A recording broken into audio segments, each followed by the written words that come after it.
no Espaço Unisanta. Não saia daí e veja o que preparamos para hoje. Solidariedade. Alunas da Unisanta participam de um projeto de doação de cabelo. Lei Áurea. No quadro Memória de hoje, saiba tudo sobre a lei que completa 126 anos.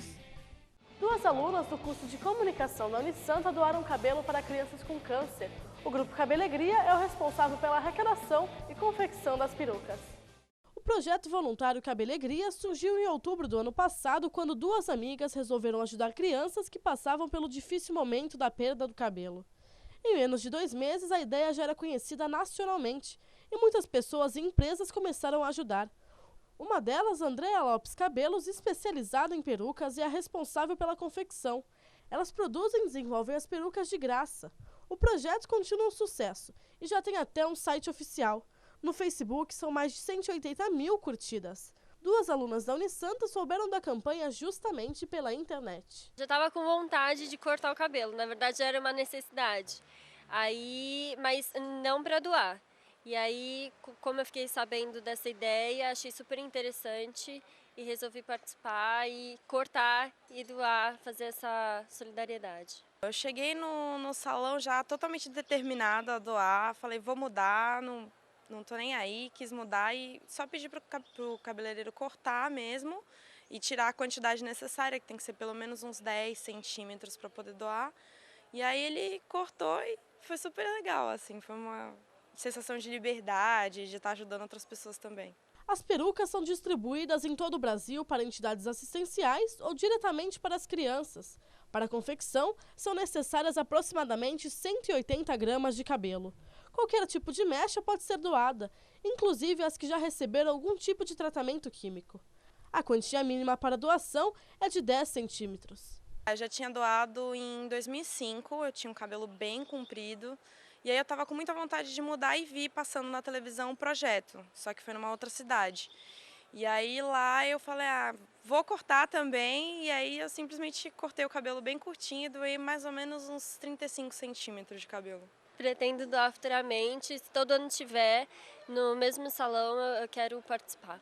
Para Ana Larissa, a doação é ainda mais especial. Eu tenho 2 tias que estão com câncer no momento, uma em Brasília, que é a minha cidade, e uma aqui em Santos.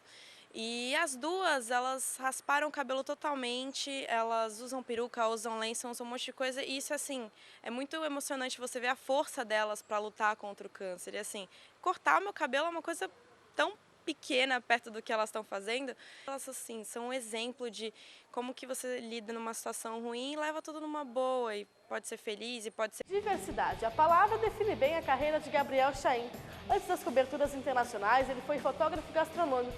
No último trabalho, passou 3 anos com refugiados em campos de guerra no Oriente Médio. O também publicitário Gabriel Chaim está no Cá Entre Nós de hoje.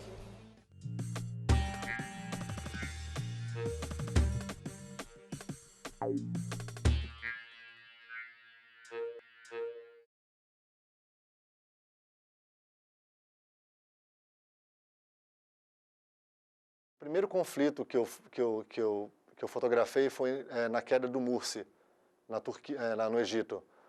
E eu estava lá para fotografar refugiados, fotografar pessoas que estavam à margem da sociedade e acabei que dei de cara com um conflito. E acabei que entrei nesse meio de conflitos. E para você conseguir fotografar a vida de pessoas que estão à margem da sociedade, não adianta você ir lá fotografar só caras e rostos tristes e levar essa fotografia para outros lugares do mundo. Você tem que entender o que fez essa pessoa chegar onde ela chegou. E para você entender isso, você tem que entrar na vida dessa pessoa. E, consequentemente, você acaba entrando numa guerra.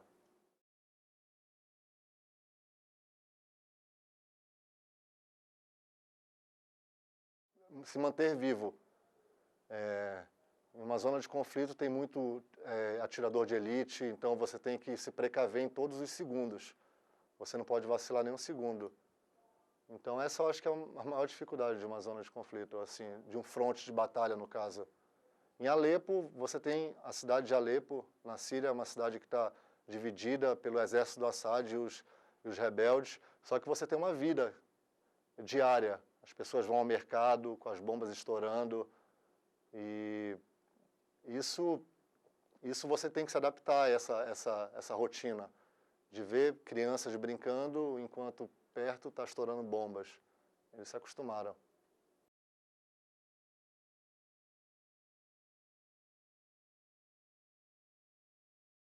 A cena de você ver um avião passando e metralhando um carro na sua frente é surreal.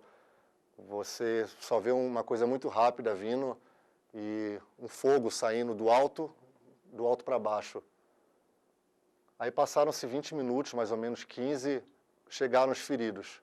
Na verdade, ele atingiu um carro, tinham 5 pessoas, acho que o carro, um sobreviveu. Chegaram só os corpos e um cara que tinha sobrevivido. Eles eram do Exército Livre da Síria, eram combatentes, estavam lutando contra o exército do Assad num fronte de batalha ali perto.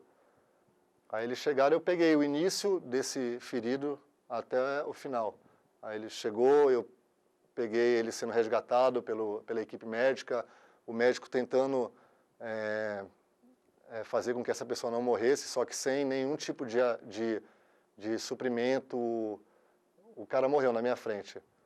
E na hora que ele morreu, a enfermeira me chama e fala, vem aqui dar uma olhada numa coisa. Quando eu fui, exatamente na mesma hora que o cara tinha morrido, tinha nascido um bebê. Isso me marcou muito, porque você percebe que a vida é muito vulnerável, né? Assim, do mesmo jeito que ela vai, ela vem. Então, isso me marcou muito. E outra é da bebê Maís, que é uma bebê de 6 meses que foi achada no meio dos escombros de um prédio de 4 andares. 50 pessoas morreram nesse prédio. E essa bebê ficou 2 dias ainda nos escombros e uma equipe que tenta achar pessoas em meus escombros acharam esse bebezinho. E hoje ela está com um casal que resolveu adotar essa bebê. Ninguém sabe exatamente nada sobre esse bebê, de quem que ele é filho, de quem que ele é filho, se ele estava lá visitando alguém ou se ele morava lá no prédio, nada, porque todo mundo, absolutamente todo mundo morreu.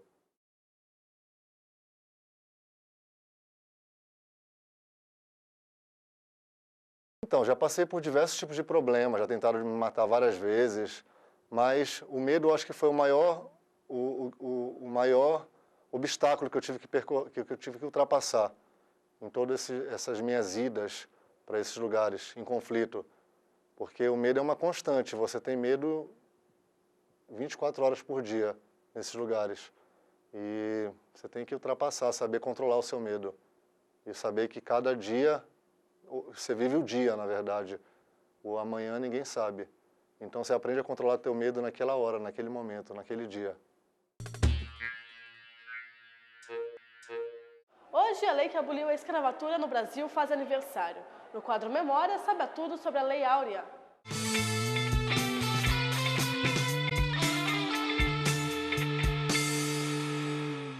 Foi em 13 de maio de 1888, um domingo, que chegava ao fim um dos períodos mais tristes da história do Brasil. A princesa Isabel sancionava a Lei Áurea e extinguia a escravidão em nosso país. Senhora Regente, passo a vossas mãos a lei aprovada pelo Parlamento. Em boa hora.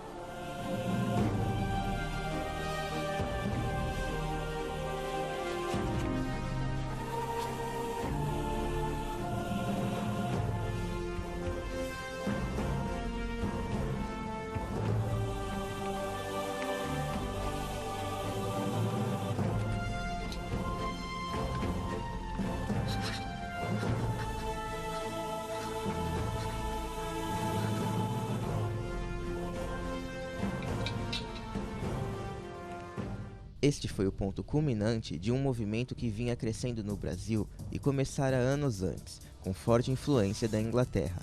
O movimento abolicionista já havia conseguido que fossem criadas leis que combatessem a escravidão, como a Lei do Ventre Livre, que libertava todos os filhos de escravos, e a Lei dos Sexagenários, que libertava os maiores de 60 anos. A Lei Áurea foi proposta no Senado Imperial pelo ministro da Agricultura, Rodrigo Augusto da Silva, no dia 11 de maio. 2 dias depois, ela era votada e aprovada em definitivo, sendo encaminhada para a sanção da princesa Isabel, que regia o Brasil, pois seu pai, Dom Pedro II, estava em viagem ao exterior. Sancionada às 3 horas da tarde, no Paço Imperial, e assinada com penas de ouro, a Lei Áurea libertava por volta de 700 mil negros que ainda viviam em regime de escravidão. O Brasil foi o último país independente das Américas a abolir completamente a escravatura. Agora o Brasil pode se orgulhar, pois todos os seus filhos, independentemente de cor, são livres. A edição de hoje chegou ao fim, mas nosso encontro está marcado para amanhã, 1 da tarde. Tchau!